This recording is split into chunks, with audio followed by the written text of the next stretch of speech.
আজকে তোমাদেরকে উদয়পুর গ্রাম নিয়ে গল্পটি শোনাব। গল্পটি শুধুমাত্র মনোরঞ্জন দেওয়ার জন্য আপনাদেরকে। এই গল্পটা কি বাস্তবের সাথে কখনোই মিল খুঁজবেন না। কার্টুন গল্পটাকে গল্পর মতনই দেখো। ধন্যবাদ। আজ রাতটা অনেক অদ্ভুত। আকাশ যেন তার সমস্ত অভিমান ঢেলে দিচ্ছে উদয়পুর গ্রামের ওপর। রাহুলদের বারান্দায় বসে আছে তিন বন্ধু, রাহুল, সুব্রত আর কমল। তাদের পাশে টিম টিম করে জ্বলছে একটা লণ্ঠন। আজকে রাতে বৃষ্টিটা যাওয়ার নাম নিচ্ছে না, তার মতো করে সে হতেই আছে।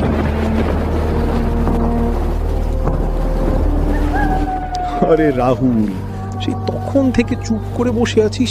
আমরা এতক্ষণ ধরে এখানে বকবক করছি, তুই কি কানে কিছুই যাচ্ছে না নাকি রে? হ্যাঁ রে, তোর কি হয়েছে বলতো? কয়দিন ধরেই দেখতেছি তুই মনে হয় অন্য জগতে থাকছিস। তোর শরীর ঠিক আছে তো? রাহুল শূন্য দৃষ্টিতে বাইরের বৃষ্টির দিকে তাকিয়ে আছে। বৃষ্টির ফোঁটা এসে ভিজিয়ে দিচ্ছে তার মুখ, কিন্তু রাহুলের এদিকে কোনোই মন নেই। তার মন মনে হয় এক ধ্যানে অন্য কিছু ভাবছে। হ্যাঁ, কই কিছু না তো। না, এমনি কিছু ভাবছি না, তোরা গল্প কর। সুব্রত আর কমল একে অপরের দিকে তাকালো। রাহুলের এই পরিবর্তনটা বেশ কিছুদিন থেকে পড়ছে তাদের চোখে। যেই ছেলেটা সারা দিন পুরো গ্রামটা মাতিয়ে রাখত, আর যেন নিজের ছায়া হয়ে গেছে সে। বিশেষ করে 1 মাস আগে পূজা নিখোঁজ হওয়ার পর থেকেই রাহুলের এই অবস্থা। সবাই জানি পূজা রাহুলের সম্পর্কটা ছিল ঠিক ভালোবাসার মতো। পুকুরে পা পিছলে ডুবে গেছে পূজা, কিন্তু দেহটা পাওয়া যায়নি। সেই থেকেই এমন পাথর হয়ে গেছে রাহুল। বুঝতে পারছিস ভাই, পূজা মারা যাওয়ার পর থেকেই সে অনেকটা কষ্ট পাচ্ছে। কষ্ট তো পাবে, কিন্তু কেন যেন মনে হচ্ছে শুধু কষ্ট নয়, মানে অন্য কোনো একটা ব্যাপার আছে। আচ্ছা দেখ তো, ওর চোখে কোনো ভয় দেখতে পাস না? মনে হয় যেন সারাক্ষণ কোনো জিনিস একটা ওকে তাড়া করে বেড়াচ্ছে। হঠাৎ নড়ে চড়ে বসলো রাহুল। তার চোখ দুটোই কেমন যেন আতঙ্কের ছাপ। তোরা কি কোনো আওয়াজ কিংবা কোনো শব্দ শুনতে পাচ্ছিস? সুব্রত আর কোমল কান খাড়া করে শুনতে লাগলো, কিন্তু বৃষ্টির শব্দ ছাড়া তো তাদের কানে অন্য কিছুর কোনো শব্দ আসে না।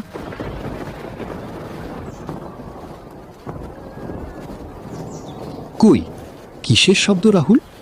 বৃষ্টির আওয়াজ ছাড়া তো কোনো আওয়াজই আর শোনা যাচ্ছে না। কান্নার শব্দ?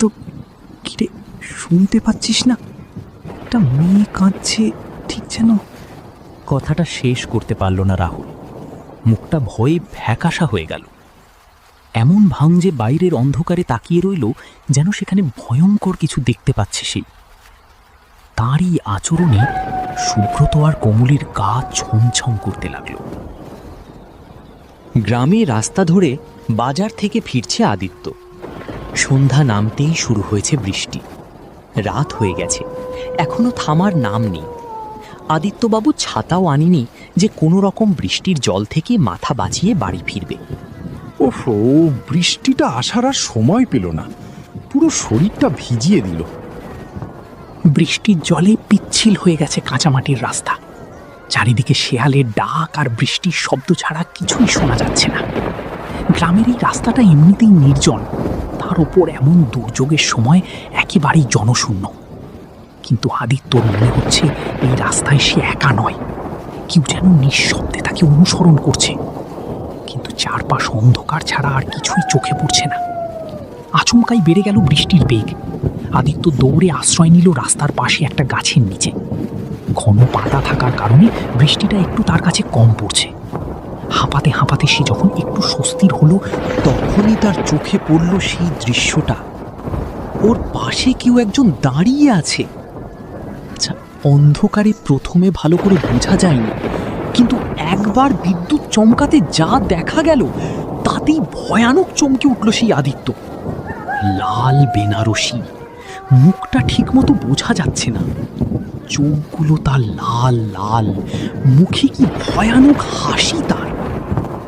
আতঙ্কে চিল্লিয়ে উঠল আদিত্য। কোনো বাকি না দেখে জ্ঞান শূন্য হয়ে দৌড় দিল আদিত্য। এক দৌড়ে চলে এলো বাজারের চায়ের দোকানে। বাজারের মোড়ে এই একটা মাত্র চায়ের দোকান। ভাগ্য ভালো সেটা তখন খোলা ছিল। লণ্ঠনের আলোয় সেখানে বসে আড্ডা দিচ্ছে সুব্রত আর কমল। রাহুলের বাড়িতে যাওয়ার কথা ভাবছিল ওরা। উঠে যেত একটু পরে, এমন সময় সেখানে হাজির হলো আদিত্য। কি গো দাদু, তুমি এভাবে দৌড়ে আসলে কেন? কি হয়েছে তোমার?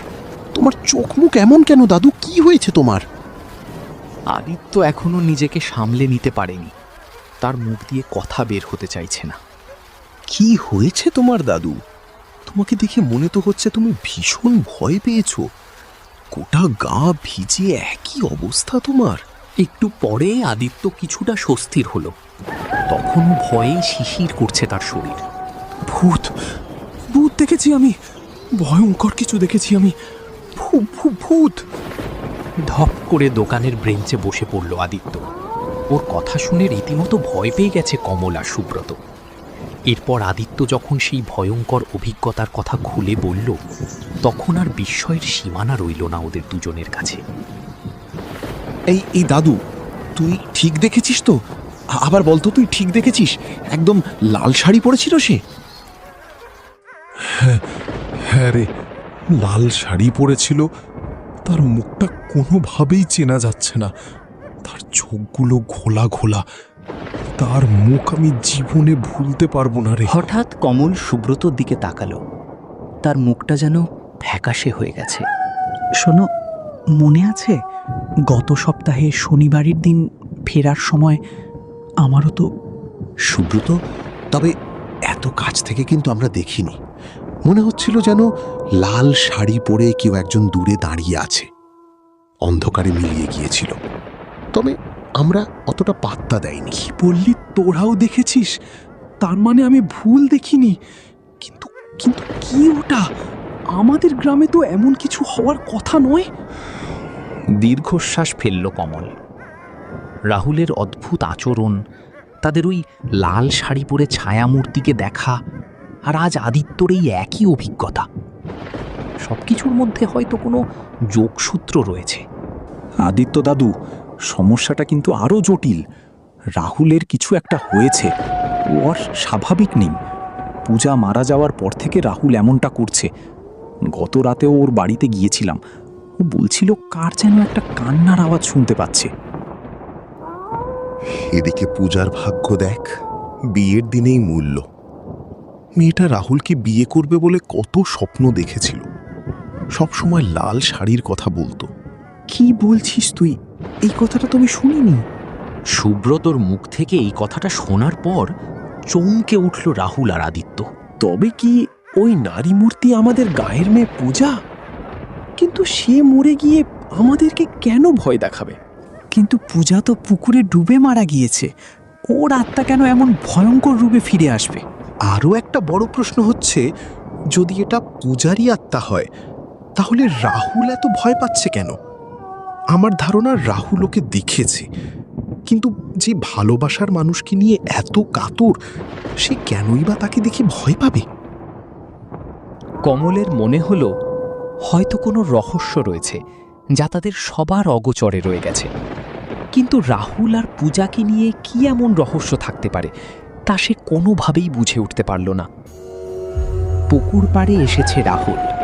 তার সামনে দাঁড়িয়ে আছে লাল টকটকা শাড়ি পিন্ধে পূজা, অথচ এই পুকুরেই হারিয়ে গিয়েছিল সে। আকাশে মেঘ নেই, চাঁদের আলোয় সবই আলোকিত। পূজার মুখে এক মায়াবী হাসি। সেই হাসি দেখে মোচড় দিয়ে উঠল রাহুলের বুকের ভিতরটা। অনেকদিন পর দেখা হলো, তাই না রাহুল? কেমন আছো তুমি? পূজা, তুমি তুমি ফিরে এসেছো। আমি জানি তুমি ঠিক ফিরে আসবে। তুমি আমাকে ছাড়া থাকতে পারবে না। আমি তো কোথাও যাইনি, আমি তোমার আশেপাশেই আছি। আমার জন্য কষ্ট হয় না তোমার রাহুল? হ্যাঁ হয়, হয়তো তোমার জন্য আমার দম বন্ধ হয়ে আসে। তাই তাহলে চলে এসো আমার কাছে। এই পুকুরের জলে আমাদের নতুন সংসার হবে। এখানে কোনো কষ্ট নেই, কোনো ভয় নেই, শুধু তুমি আর আমি থাকব। ঝাঁপ দাও, ঝাঁপ দাও রাহুল, আমার কাছে চলে এসো। আতঙ্কে যেন এক জায়গায় দাঁড়িয়ে জমে গেল রাহুল, নড়ার কোনো শক্তি পেল না। ঠিক তখনই ঘুমটা ভেঙে গেল রাহুলের। দেখল সে তার নিজের বিছানায় শুয়ে আছে। হৃৎপিণ্ডটা এমনভাবে ধড়ফড় করছে যেন এক্ষুনি বুক ফেটে বের হয়ে আসবে বাইরে। তখনও রীতিমতো ঝিমঝিম করে বৃষ্টি পড়তেছে। এটা আমি কি দেখলাম? এটা কি তবে স্বপ্ন দেখলাম আমি?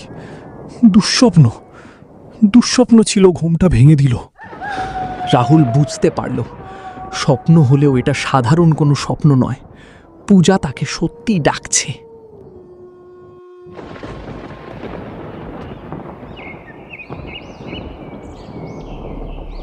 পরের দিন সকালে বৃষ্টি কমে গেলেও আকাশ যেন এখনো মেঘলা হয়ে আছে। রাহুলের চেহারাটা আরও ভেঙে গিয়েছে। সে আর সহ্য করতে না পেরে ছুটল বিশু কাকার বাড়িতে। বিশু কাকা গ্রামের সবার প্রিয়।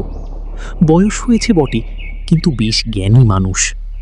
সবাই বলে বিশু কাকা নাকি শুভ শক্তিকে চেনার ক্ষমতা আছে। তিনি তখন বারান্দায় বসে আছেন। রাহুলকে হন্তদন্ত করে ছুটে আসা দেখে কিছুটা অবাক হলেন তিনি। কিরে রাহুল, এত সকালে এলি যে? তোর চেহারা এমন শুকনো কেন? কাকা, আমি খুব বিপদে পড়েছি, আমাকে বাঁচান। কি হয়েছে তোর রাহুল? আমাকে সবকিছু খুলে বল, ভয়ের কিছু নেই। রাহুল অবশ্যই সবকিছু খুলে বলতে পারল না। সবটা বলার মতো সাহস ওর কাছে নেই। এ কদিন ধরেই একটা দুঃস্বপ্ন দেখছি কাকা। আমার মনে হচ্ছে কোনো অশুভ আত্মা আমাকে বিরক্ত করছে। পূজার নামটা রাহুল একবারের জন্য হলো মুখে আনল না। ওর মনে ভয়, যদি সত্যিটা বের হয়ে আসে তাহলে আর কেউ কি বাঁচাবে না। বিশু কাকা কিছুক্ষণ রাহুলের মুখের দিকে তাকিয়ে রইলেন। তার অভিজ্ঞ চোখ দিয়ে হয়তো অনেক কিছুই আজ করতে পারছিলেন তিনি। তোর কথা শুনে তো ভালো মনে হচ্ছে না। হয়তো সত্যিই অশুভ কোনো ছায়া পড়েছে তোর ওপর। আমি আজ রাতে তোর বাড়িতে যাব, দেখি কি করা যায়। তবে একটা কথা মনে রাখিস রাহুল, সত্য কখনো চাপা থাকে না। পাপ করলে তার ফল কিন্তু ভুগতেই হয়। বিশু কাকার শেষ কথাটা তীরের মতো এসে বিঁধল রাহুলের বুকে। তিনি হঠাৎ কেন এমন কথা বললেন তা কোনোভাবেই বুঝে উঠতে পারল না রাহুল। সেদিন রাতে ঘুমানোর পরিস্থিতি নিচ্ছিলেন বিশু কাকা। বাইরে ঝড়ো হাওয়া আর বৃষ্টির দাপট। মাত্র বিছানায় বসেছেন তিনি, এমন সময় হঠাৎ সামনে তার হাজির হলো এক নারী মূর্তি, তাও আবার লাল শাড়ি পরে।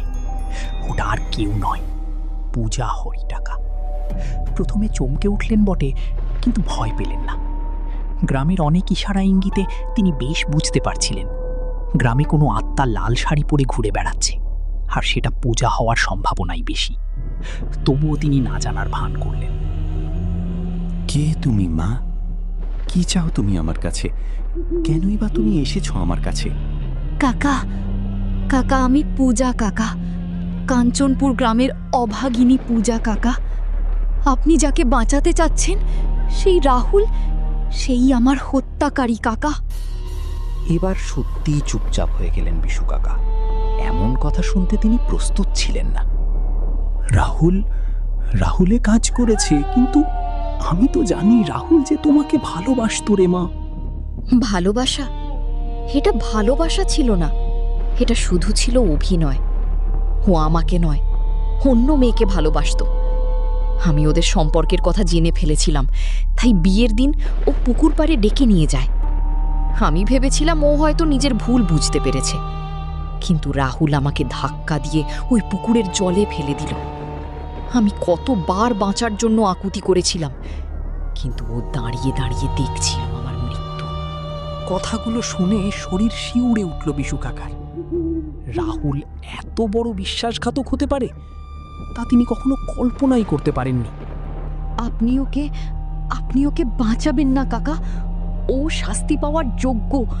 আমি শুধু আমার ভালোবাসার দাম চেয়েছি, আর রাহুল আমাকে মৃত্যু উপহার দিয়েছে। আমি ওর জীবন নিয়ে ছাড়ব। আপনি এর মধ্যে আসবেন না কাকা, আপনি এর মধ্যে আসবেন না। কথাগুলো শেষ করে পূজার ছায়ামূর্তিটা হাওয়ার সাথে আস্তে আস্তে করে মিশে যেতে লাগলো। বিশু কাকা চুপচাপ বসে রইলেন। সে বুঝতে পারলেন তাদের দুজনের মাঝে যাওয়ার অধিকার তার নেই। রাহুলের বাড়িতে আজ রাতে কেউ নেই। বাবা মা এক আত্মীয়র বাড়ি গিয়েছে। ঝড়ের রাত, চারদিকে ঘুটঘুটে অন্ধকার। খাটের ওপর জড়সড় হয়ে বসে আছে রাহুল। তার কেন যেন মনে হচ্ছে আজ রাতেই তার শেষ রাত। হঠাৎ কারো উপস্থিতি অনুভব করল সে। কাউকে দেখা যাচ্ছে না, কিন্তু একটা ফিসফিসানি ভেসে এলো তার কাছে। রাহুল, রাহুল, দরজা খুলো, আমি এসেছি। গলার কণ্ঠটা পূজার, কিন্তু তার কণ্ঠ যে এত ভয়ঙ্কর সেটা রাহুল আগে জানতো না। ভয়ে জড়সড় হয়ে খাটের ওপর বসে থাকলো রাহুল। চলে যাও, চলে যাও তুমি আমার কাছ থেকে, চলে যাও তুমি পূজা। ঘরের ভিতর হঠাৎ করেই যেন তাপমাত্রা কমে গেল। নিঃশ্বাস নিতে কষ্ট হচ্ছিল রাহুলের। সে দেখল ঘরের ভিতর ওর সামনে হাজির হয়েছে পূজা। তার গায়ে এখনো ওই লাল শাড়িটা আছে, চোখগুলো তার মায়াবী। কি ভয় লাগছে! এত ভয় কেন আমাকে? আমি তো শুধু আমার অধিকার নিতে এসেছি। তুমি তো আমাকে কথা দিয়েছিলে একসাথে বাঁচবো, একসাথে মরবো। কথা রাখবে না? কি হলো, কথা রাখবে না রাহুল? পালানোর চেষ্টা করলো রাহুল, কিন্তু ওর দুটো পা যেন সমস্ত শক্তি হারিয়ে ফেলেছে। পূজা এগিয়ে এলো তার দিকে, ঠান্ডা হাত দিয়ে চেপে ধরল রাহুলের গলা। অন্ধকার হয়ে গেল রাহুলের চোখের সামনে সবকিছু। পূজাদের বাড়িতে তখনও সুখের ছায়া। 1 মাস হয়ে গেলেও মেয়ে হারানো কষ্ট তারা এখনো ভুলিনি। পূজার মা পাড়ায় মেয়েটির কথা মনে করে মন মরা হয়ে থাকে। বাবার 2 চোখেও থাকে শূন্য দৃষ্টি। বিশ্বাস হচ্ছে না গো, পূজা মেয়েটা আমাদের আর নেই। মেয়েটার কত শখ ছিল রাহুলকে বিয়ে করে নতুন সংসার করবে। শখ করে ওই লাল বেনারসিটা কিনেছিল, তোমার মনে আছে? জানি গো, জানি, কিন্তু যা হবার তা তো হয়েই গেছে। এখন আর এসব ভেবে কি হবে? মেয়েটির কপালে হয়তো এটুকুই লেখা ছিল। কিন্তু কিন্তু আমার মন যে মানে না গো। আমার মেয়েটা কিছুতেই পা পিছলে জলে ডুবে কিছুতেই মরতে পারে না। ও তো বরাবরই জল দেখে ভয় পেত। ও পুকুরের অত কাছে যেতই না। নিশ্চয়ই ও অন্য কিছু হয়েছে গো, জানো? মেয়ের শোকে অসহায় হয়ে বিলাপ করছে দুজন, কিন্তু তারা জানে না তাদের মেয়েরা আত্মা তার হত্যার প্রতিশোধ নিয়েছে রীতিমধ্যেই। কিন্তু আসল সত্যিটা এখনো পর্দার আড়ালে। ভর দুপুরবেলা পূজাদের বাড়ির উঠানের দিকে দাঁড়ালো একটা মেয়ে। সেখানে বাড়ির দরজায় দাঁড়িয়ে ডাকতে লাগলো পূজার মা বাবাকে। মাসিমা, মেসোমশাই। পরিচিত কণ্ঠটা শুনতেই বাইরে বের হয়ে আসলেন পূজার মা বাবা দুজনেই। কেননা মেয়েটা সব থেকে কাছের বান্ধবী মল্লিকা। পূজা নিখোঁজ হওয়ার পর থেকেই গ্রাম থেকে চলে গিয়েছিল সে। আজ হঠাৎ তাকে দেখে অবাক হয়ে গেলেন পূজার বাবা মা। মল্লিকা, তুই এতদিন কোথায় ছিলিস? আমি সব জানি মাসিমা, আমি জানি পূজার সাথে কি হয়েছিল। মল্লিকার কথা শুনে চমকে উঠল দুজনে। রাহুল মারা গিয়েছে। আপনারা শুনেছেন? কি বলছিস? কি হয়েছিল রাহুলের? রাহুল ওর ঘরে মরে পড়েছিল। কিভাবে কি হয়েছে তা কেউ জানে না। আরে, ছেলেটা আমার মেয়ে পূজার সঙ্গে শেষ হয়ে গেল রে। না আমার সীমা, এটা শখ না। সে তার পাপের শাস্তি পেয়েছে। পূজাদির আত্মা তাকে শেষ করেছে। চমকে উঠল পূজার বাবা মা। মল্লিকার কথা কিছুই বুঝতে পারছে না তারা। মল্লিকা এবার ধীরে ধীরে সেই সত্যিটা প্রকাশ করল তাদের সামনে। দোষটা আমারও ছিল মাসিমা। রাহুল আমাকে ভালোবেসে ফেলেছিল। ও পূজাকে ব্যবহার করেছিল, প্রথমে বুঝতে পারিনি। যেদিন বুঝতে পারলাম সেদিন আমি রাহুলকে বললাম এইসব যেন ভুলেও চিন্তা না করে। পূজাকে ঢুকিয়ে আমি সুখী হতে পারবো না। কিন্তু রাহুল আমার কোনো কথা শুনিনি। ও আমাকে পাওয়ার জন্য পাগল হয়ে গেছিল। এসব তুই কি বলছিস মল্লিকা? হ্যাঁ, এটাই সত্যি। মেসোমশাই, যেদিন পূজা মারা গেল সেদিন পূজাকে আর রাহুলকে পুকুরের পাড়ে গল্প করতে দেখেছিলাম আমি। আমি সব শুনেছি, সব দেখেছি। রাহুলই পূজাকে জলে ফেলে দিয়েছিল। আমি চিৎকার করতে পারিনি। আমি ভয়ে গ্রাম থেকে পালিয়ে গিয়েছিলাম, কিন্তু আর থাকতে পারলাম না। অপরাধবোধটা আমাকে প্রতিদিন মেরে ফেলছে। কথাগুলো শুনে যেন পাথর হয়ে গেল পূজার বাবা মা। তাদের পায়ের তলার মাটি সরে গেল। যে ছেলেটাকে তারা নিজের ছেলের মতো ভালোবাসতো, সেই ছেলেই তাদের মেয়ের হত্যাকারী। আমায় ক্ষমা করে দিন মাসিমা। আমি ভয় কিছু বলতে পারিনি। আমি যদি সেদিন সাহস করে এগিয়ে যেতাম তাহলে হয়তো পূজা সেদিন বেঁচে যেত। ক্ষমা ক্ষমা, আমি কি করব রে মা? যে চলে যাওয়ার সে তো আমার চলেই গেছে। পূজার আত্মা হয়তো আজ শান্তি পেয়েছে। পূজার মায়ের চোখে জল নেই। হঠাৎ করে শান্ত হয়ে গেছেন তিনি। বাবাও যেন চুপচাপ রইলেন। তাদের মেয়েটা আর ফিরে আসবে না, তবে নিজের অপমানের শাস্তি সে দিয়ে গিয়েছে, এটাই সান্ত্বনা হয়ে রইল তাদের জন্য। আমি তার প্রথম না দ্বিতীয় ভালোবাসা ছিলাম, তার মুখেই শুনেছিলাম। সে তার প্রথম প্রেমিকাকে অসম্ভব ভালোবেসেছিল। তাকে পাওয়ার জন্য সে কত পাগলামি করেছিল, কিন্তু তবুও সে তাকে ভালোবাসেনি। আমি সেদিন শুনে বলেছিলাম, এতটা ভালোবাসার পরও কিভাবে মানুষ ছেড়ে চলে যায়? তার প্রতি এত ভালোবাসা দেখে আমি সেদিন তার প্রেমে পড়ে গেছিলাম। আর মনে মনে ভেবেছিলাম, যে তাকে ভালোবাসেনি তাকে যদি সে এতটা ভালোবাসতে পারে, তাহলে যে তাকে ভালোবাসবে তাকে সে কতটা ভালোবাসতে পারে। কিন্তু আমি ভুল ছিলাম। আসলে মানুষ কোনো কিছু খুব সহজে পেয়ে গেলে না, তার মূল্য কখনোই দিতে চায় না। প্রমাণ, আর এটাই বাস্তব। ভালো থাকবেন। দেখা হচ্ছে অন্য একটা মায়াবী গল্পে।